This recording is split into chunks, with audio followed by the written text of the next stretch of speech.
বাবা নাইম, এখানে এসে তোমার অনুভূতি কি বলো তো? ছবি তোলা ব্যস্ত আছে না ক্যামেরাম্যান শাকিল? আচ্ছা এখানে এখানে না, ওকে অনুভূতিটা একটু জানাও আমাকে, অনুভূতিটা কি?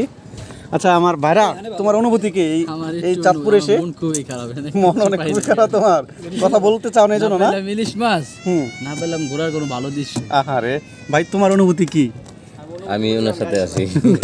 সাথে মানে বড় ইলিশ এলাম চাঁদপুর ইলিশ করে শুনছি মুখে, আচ্ছা কখনো দেখি নাই। আমাদের এই যে বিআইনের পুত্রা, কি অবস্থা, মানে এখানে এসে অনুভূতিটা কি তোমার? অনুভূতি কাউসার ভাই বলতেছে যে ইলিশ মাছ পাই নাই, আমার দুঃখ আমি পুঁটি মাছই পেলাম। আরে এখানে তো পুঁটি মাছের পারি না। তা যাই হোক, আমাদের এখানে যে আনছে সে, ভাই আপনার অনুভূতি কি ভাই একটু বলেন এখানে এসে? অসাধারণ অসাধারণ। কি অসাধারণ, মানে এমন কি দেখলেন যে এটা অসাধারণ লাগে? এই যে একটা ভিআইপি লঞ্চ হচ্ছে, চাঁদপুর লঞ্চ, এটা ঠিক আছে, তাই? চাঁদপুর থেকে ঢাকাগামী এটা, ও আচ্ছা আচ্ছা। ঠিক আছে।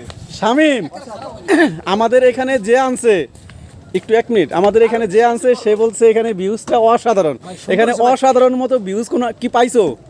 না, এই লঞ্চটাই সুন্দর, এছাড়া এই লঞ্চটা এটা দিয়ে উদ্দেশ্য তার আমরা আসি নাই। সব একটু পর সুন্দর হবে না।